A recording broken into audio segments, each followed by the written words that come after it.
Going to give you a few tips and tricks and a tour of my backyard apple and pear trees that are great for attracting more deer to your backyard.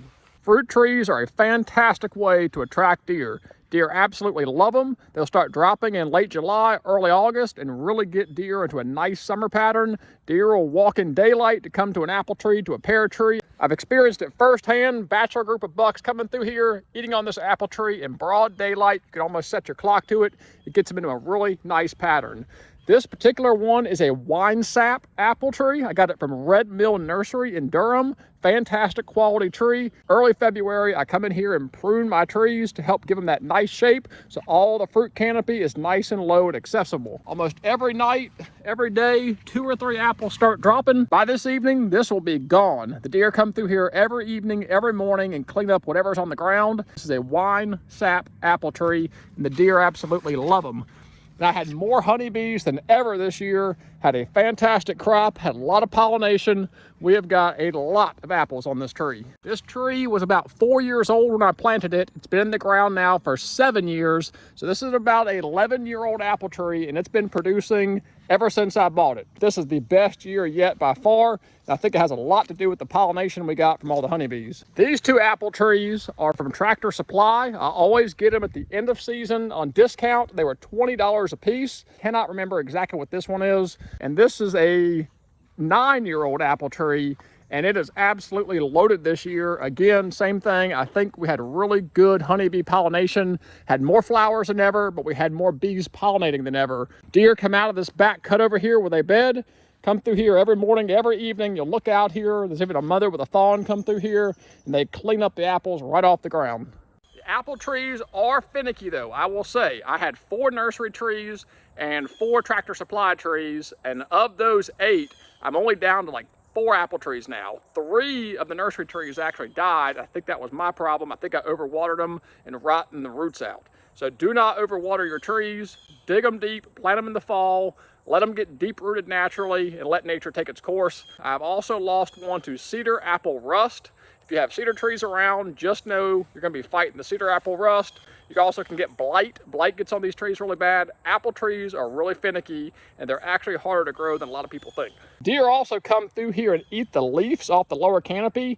I used to have all these fenced off when they were younger to help them survive, because the deer would clean all the leaves off of them. So when these trees were younger in their first couple years, I actually had wire seclusion cages around all of these. The rabbits would also come in here and eat the cambium, eat the bark off here. That has killed a tree too. I lost a pear tree to a rabbit that ate the entire perimeter, all the bark off of it, and killed my tree. So you may have to wire fence these off when they're young.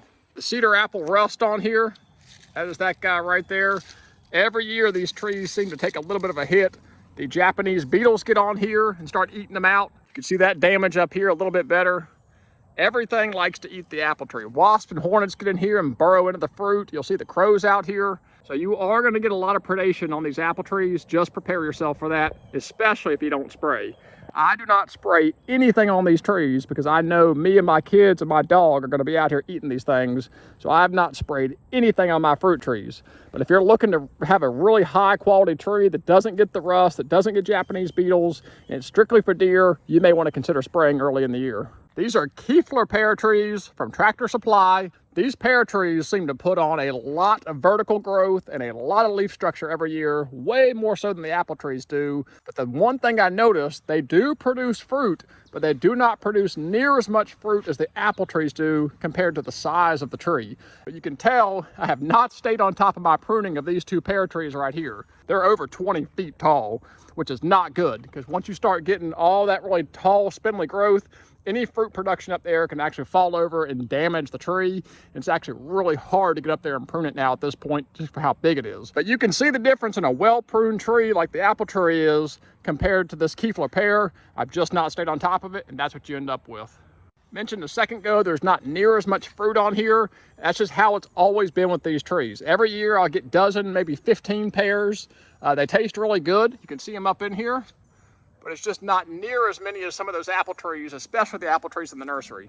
So I don't know if it's just the quality of tree coming from Tractor Supply versus a nursery, but that's been my experience with the Keefler pears.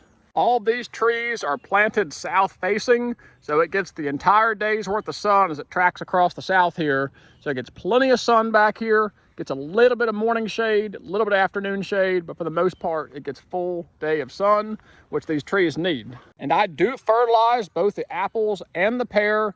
I put a good couple handfuls of 10-10-10 around the perimeter drip line every year, just a balanced fertilizer. I think you put a pound per inch diameter base is the recommendation. So I end up putting about 6 or 7 pounds out every year, just kind of scattered around. The grass will grow like crazy. You got to stay on top of it. But I do think it leaches into the soil and makes a difference. Stay on top of the pruning. It makes a big difference once your trees start producing fruit. Fertilize them every year, get you a nice balanced fertilizer, fertilize it in the really early spring before they fully come out of dormancy. Only water them when they actually show signs of stress. I think I overwatered mine when they really didn't need it, and I think I gave my trees some root rot, and I've lost 3 of my good trees. If you've got a lot of deer in your area, then I highly recommend fencing the trees off to help avoid damage to these trees as they're young and growing. The deer will clean them out. So highly recommend a seclusion cage if you start running into that problem. Pour my backyard fruit, all of which attract more deer. In the late evenings or early in the mornings, there are deer coming through here everywhere to eat on these trees. Hope that was helpful. I hope that answered any questions you might have had. I did not get into a lot of technical things about growing apple trees, just giving you the real deal from my experience over the last 7-8 years, planting, managing, and taking care of these things. And I'll tell you, it's worth the effort. The deer get dumb and walk through daylight to come eat on these things. So if you're looking to have more deer in your backyard, plant some apple trees. If there's any other videos that interest you, let me know. I'll be happy to accommodate any viewer request. All this stuff interests me. I'm a nerd for anything wildlife habitat management. So drop it down below and I'll try to accommodate. But as always, I really appreciate you guys watching. God bless. Take care.